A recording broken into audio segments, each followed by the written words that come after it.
The Indigenous Peoples Heritage Month was launched under the theme Maintaining Our Traditional Practices While Promoting a Green Economy. Heritage Month is observed from September 1 to 30 annually. The launch saw a rich display of the indigenous culture in the forms of dance, music, and craft.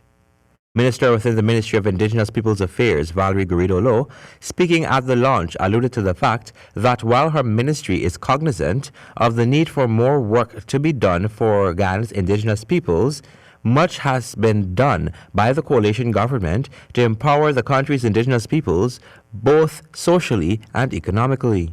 The record speaks for itself, as we can all attest to the numerous projects and programs that have been commissioned nationwide.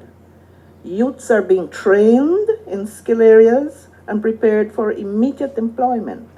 More scholarships are awarded.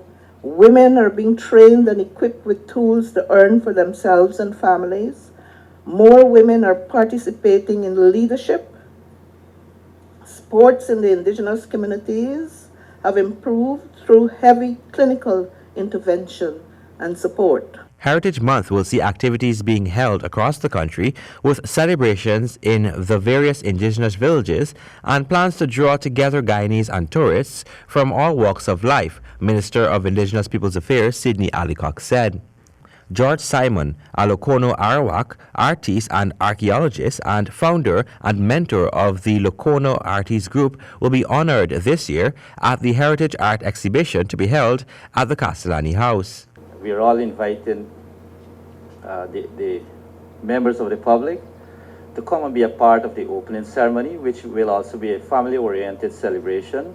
You can be able to participate in the live demonstrations and also the indigenous arts and crafts from throughout the regions of Guyana.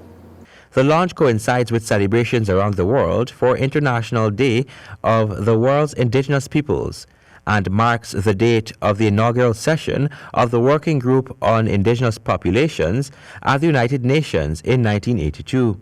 This year's activities will be celebrated internationally under the theme Indigenous Languages and will focus on the current situation of indigenous languages around the world within the framework of the 2019 International Year of Indigenous Languages. It is aimed at revitalizing, preserving, and promoting indigenous languages. For the HGP Nightly News, Colwyn Abrams.